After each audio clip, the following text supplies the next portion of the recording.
friends, I am Arpit and I'm here with today's analysis. Today is 5th of June, happens to be the World Environment Day as well. But unfortunately, today we are not going to discuss anything about it.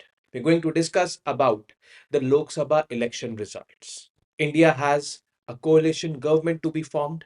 Most probably, the NDA, that is the National Democratic Alliance, led by BJP, will be forming the government. Democracy has been vibrant and it has proved itself. The winning coalition is not so happy with its win. The losing coalition is very happy with whatever amount of seats they've got. And the happiest among them all is the EVMs, that is the electronic voting machines, which will have no further allegations on itself that EVM was hacked. This is the beauty of democracy. It has been proved yet again that the elections in India are free and fair, which is basically the most important thing for a democracy like India. Next is, you know, economic reforms in a coalition government. When there is a coalition government, there will be, many problems in getting the bills passed. These kind of problems were not there in the past, I would say 10 years. Does that mean in the past 10 years a lot of economic reforms happened? Sadly, no. In fact, if I take the history from 1990 onwards till now, most of the times coalition government have been there, and the most, I would say, staggering economic reforms have been passed by coalition governments in India. So let's be hopeful that this coalition government will also be passing good economic reforms which are needed. Remember, reform, perform, and transform is the agenda of the government. Next is Nota.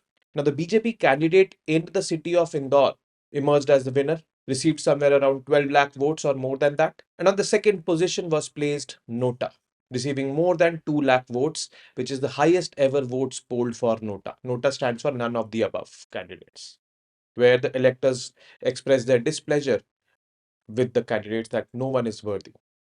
This was introduced by the Supreme Court in 2013 and is being practiced at all levels of elections, like parliamentary elections, state elections, or the local body elections.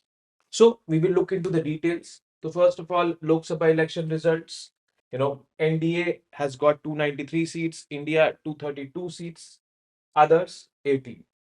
So this is the result as of now with us. And according to this result, the Narendra Modi government is going to get its third term because NDA 240 seats out of 293 seats are with the BJP. The BJP is leading this alliance. So it is clear that we are going to have a coalition government. No political party has achieved more than 272, I would say, seats. Now, the recent history of coalition governments in India. Now, for the better part of last 34 years, that is from 1990 onwards, it is only in the last 10 years we had a single political party in the majority, that is BJP. It crossed the halfway mark, that is 272. In the Lok Sabha elections of 2014, it got 282 seats. 2019, it got 303 seats. Now, is there a negative impact of coalition on welfare? Actually, it is difficult to say because, the seeds of most of which were sown during the coalition era, the biggest structural reforms in the country happened in the coalition era. So it is not, it would be outrightly wrong to say that coalition government is there, economic reforms will not happen. It can happen because it has happened. Difficulty definitely will be there for economic reforms to happen. The four big coalition partners in the present government, Telugu Desam Party, led by Chandrababu Naidu, 16 seats, has also formed the government in Andhra Pradesh with BJP's support. Janata Dal United, led by Nitish Kumar, 12 seats. Shiv Sena, led by Eknath Shinde, 7 seats. Lok Janshakti Party, Ram Vilas, led by Chirag Paswan, 5 seats. Together, these parties have 40 seats, and 240 plus these 40 make 280. And then in NDA alliance, there are small other, I would say, parties also which are supporting, which makes the tally to 293. Rise of regional parties. This is something which has been experienced or witnessed in this election, and this is good for a vibrant democracy. This is good for regional aspirations. This is good for representation. So, which kind of regional parties have emerged? Chandrababu Naidu, Telugu Desam Party, key partner in BJP-led government, and is now set to be the Chief Minister of Andhra Pradesh as well. Samajwadi Party's Akhilesh Yadav. Now, Samajwadi Party has got 37 seats in UP, a key, I would say, state in the parliamentary elections, and has got more seats than the BJP. In fact, Samajwadi Party is the third largest party in the parliament right now after BJP and Congress. Then Mamata Banerjee's Trinamool Congress, 29 seats, winning 7 seats more than it won in 2019. So again, regional aspirations will be fulfilled. MK Stalin's Dravid Munnetra Kazhagam, DMK, 22 seats, and DMK-led alliance has 39 seats in Tamil Nadu. Shiv Sena, Uddhav Balasaheb Thackeray with 9 seats. NCP, Sharad Pawar with 7 will lend their voice to regional aspirations as well. Now, this is what actually is good for the democracy as well, because many voices will be heard, and these voices can also be the roadblocks in development as well. Both the things are there, but largely we will be hopeful and we will weigh our thoughts upon that. Democracy will be more vibrant, representation will be more inclusive now in the parliament. There will be vibrant federalism now. Earlier, this slang double engine sarkar means, you know, in the center, the BJP is there. In the states also, if the BJP will be there, the progress will be with 2 times the growth, the speed. Double engine ki sarkar, it was called as. Now, it actually put a dent on the federal spirit of the country. So, India's immense diversity and federal polity, the imposition of unitary vision or formula is often unsuitable. And this was a unitary vision or a unitary formula. In the center, also the same, the state, also the same. There will be no check and balance kind of thing. So, this is going to lead to more vibrant federalism as well. More accountability now. So, it can be expected that accountability will increase of the coalition government, because now the BJP will not do all the things by itself, because it is not in majority. With coalition partners, it is in majority, and hence this will increase the accountability of the government, and that is good for the country. It is disheartening that we have a weak government, but yes, we have to look at the positives of a weak government, and the positives of a weak government is accountability will increase, federalism will be better, there will be a strong opposition now, which was weak from the last 10 years. Now, the lower number of BJP candidates will mean greater representation for Lok Sabha members from the opposition. There will be more opposition members in the standing committees, select committees, which are basically tools of checks and balances in the parliament of the ruling government. In Lok Sabha, you know, the speaking time on any issue is divided in proportion to the strength of the parties. Now, the strength of the parties, that is the India Alliance, is more. So, if on a particular topic the speaker gives 1 hour to speak, out of 1 hour, 26 minutes will be allocated to the India Alliance, which is substantial enough time. It may also not be possible for the government to push through bills without adequate debate and discussion. This is the best part, because with debate and discussions, improvements do happen. But let's be hopeful, let's be insightful as well, and let's be forward looking that these criticisms or these debates or these discussions should be constructive in nature, not destructive in nature, because if they are destructive in nature, it is we the common man who will suffer ultimately. So basically this can happen. Economic reforms in a coalition government, will the economic reforms or the speed of economic reforms be impacted? Actually, we cannot say anything about it in a nutshell. The mother of all economic reforms, or the greatest economic reforms, that is the LPG, has happened during a coalition government in 1991-92. The PV Narasimha Rao led government undertook that. And after that, also multiple reforms happened during coalition era. And it was in this last 10 years that, a single party was in rule. But in that period also, there were many economic reforms which were not able to happen. So we cannot clearly say कि भाई economic reforms nahi honge, it will not happen. It is not like this. Now, in terms of economic governance, the one aspect that distinguished the past two Lok Sabhas was that Bharatiya Janata Party was in a majority mandate, was having a single party mandate, but you know this condition had to give salutary effect to the trajectory of economic reforms in India. But did it give salutary effect? Salutary effect means they were very much good. Matlab economic reforms happened a lot. But the question is, did it give? So that is a big question. Now, can a coalition government derail India's reform trajectory? Not necessarily. There are two ways to look at it. First is, the past decade under PM Narendra Modi was supposed to sort out that weakness and provide confidence to the investors. And that did not happen as envisaged. Why that did not happen as envisaged, we will discuss. Second is, if one looks back at India's economic history since 1991, it becomes clear that coalition governments have undertaken some of the boldest and most visionary reforms during coalition governments. So, boldest and visionary economic reforms can happen during coalition governments. During a single party rule, things did not happen. So, it is very difficult to say that, economic reforms, what will be the fate of economic reforms. Now, the hits and misses from 2014 to 2024, this period where a single party rule was there. The hits, when the Modi's first two terms saw several reforms such as introductions of goods and services tax, creation of insolvency and bankruptcy court on the economic front. The misses, the Modi government failed to bring about reform of land acquisition. There was a ordinance passed, but this ordinance was met with fierce opposition from the opposition parties, particularly Rahul Gandhi, where that jab of Soot Boot Ki Sarkar was used against the government. During the second term, Modi government could not convince farmers about the farm reforms and had to recall back all the three farm laws it introduced. The announcement of the demonetization created uncertainty among all economic agents. So that was also something which backfired. So these were the messes during a stable single party government. And that's why I told you that in the past decade, this did not happen as envisaged. Notable reforms by previous coalition governments. LPG reforms of 1991 under PV Narasimha Rao led government. FRBM Fiscal Responsibility and Budgetary Management Act of 2003, which put a check on the government that you cannot increase the fiscal deficit beyond this point.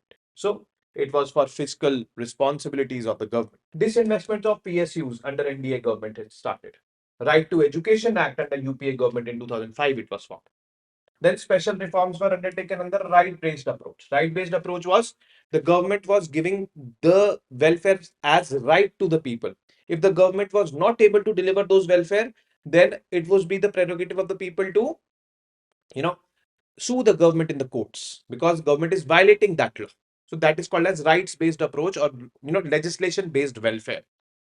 MG Narega 2005, Right to Information 2005, National Food Security Act 2013. So these were rights-based approach, some major economic reforms which happened during the coalition governments. And the last piece of news is Nota. Now, in Indore, this happened. BJP's Shankar Lalwani has won Indore with a massive of 10.09 lakh votes margin and receiving this much 12 lakh 26,751 votes. The second highest receiver was Nota with 2 lakh 18,674 votes. And with this, Indore has created a record in India, highest number of Nota votes polled for any or in any constituency. When and how was Nota was introduced? Nota was introduced by the Supreme Court judgment in September 2013, and the Supreme Court directed the Election Commission of India to introduce this in order to protect the secrecy of voters' choice. Secrecy, Nota, what is the linkage? Now, what used to happen was, if you go to the polling booth and you do not wish to poll for any of the candidates, you can convey this to the polling agents. The polling agents will note your name down and send you back. So in this way, Election Commission of India had data of those people who did not wanted to vote for anyone, and that is why the right to privacy of the voters was not upheld. So, People's Union for Civil Liberty, PUCL, filed a petition in the Supreme Court and seeking directions to the IPCI for measures to protect the rights to secrecy of voters to exercise their franchise. And hence, this nota was introduced by the Supreme Court and it gave the right to the voters to go on the EVMs, press that button, and come back. Nobody knows whom you have voted for. Your secrecy is maintained. What happens if Nota receives highest votes? This has to be understood. See, Nota has no legal consequences attached to it. If in any constituency Nota has received the highest amount of votes, there the second highest receiver of votes will be adjudged as the winner. There's a petition filed by Shiv Khera in the Supreme Court right now, and in that petition, he has said that if Nota receives the highest votes in any parliamentary or state legislative constituency or in the third tier as well, re-election should be there. This is what he has said. or he has asked, but let's see. The court's judgments are yet to be there. Now, if Nota wins, re-election is the norm in some states. In some states, at the local level, Maharashtra, Haryana, Puducherry, Delhi, and Chandigarh, they are there. When the local elections happen in these states, the State Election Commission has passed a declaration that if Nota wins the elections, if the highest number of votes are polled for Nota, then the re-elections will be there. Mind you, at the third tier, that is local body elections, this provision is there in limited number of states: Maharashtra, Haryana, Puducherry, Delhi, and Chandigarh only. So this is it from the topics today. Now we will be moving on to the MCQs. Now, the first question here is, which among can be a probabilities in a coalition government? It is kind of subjective thinking is required over here in this question. Be very careful in answering it. Economic reforms will be difficult. A sense of political instability will always loom. Better accountability of the government. Think carefully and answer the correct combination you can choose from the options. Second question. Which of the following reforms or laws have been adopted during a coalition government in the center? First, National Food Security Act 2013, Farm Laws of 2020-21, FRBM, that is Fiscal Responsibility and Budgetary Management Act of 2003. Choose from these three options. Then, which of these policies or laws have been categorized under the rights-based approach? MG Narega, FRBM, NFSA, that is National Food Security Act, and Right to Information, RTR. So, again, choose wisely. Nota was introduced for very simple question: upholding right to privacy of the voter, increasing voter turnout, conducting the elections in any parliamentary constituency if Nota votes are the highest. None of the above. Fifth, consider the statements and mark the correct one. Nota is applicable in all the three tiers of electoral processes, that is parliamentary, state, and the local level. If at the panchayat level, the Nota votes are the maximum in any constituency of any state, re-elections will be ordered for that constituency. Read very carefully and attempt these questions. Now, with this, we've come to an end of today's session. We have a new government now. It is clear that that will be a coalition government. Most probably, it will be NDA. But yes, keep following the things or keep following the developments, not from the political point of view that, who is saying what, political leaders, that the political equations we don't have to get into. But yes, what is going to be the impact largely of a coalition government? The direction which we adopted in today's class, from this lens, we should think over, or we should see to the developments which will be happening in our country in the next 5 years. We definitely hope to become the world's third largest economy by 2027-28. We hope to reap our demographic dividend. We definitely think about, having more, I would say, trains, having more highways. We definitely need more security from the external front as well as better internal security scenario. We need a good environment to live in. We need to tackle global warming, climate change. Overall, we need a stable, peaceful society which we are living in. Above all, we need a vibrant democracy to thrive, and it is the people who should be benefited at last. So, we've come to an end of today's session. I'll be seeing you tomorrow now with more such informative news pieces. Till then, you guys very well know what to do. Keep studying, keep reading, keep writing, keep watching the videos, and most importantly, keep revising. Namaste. Jai Hind.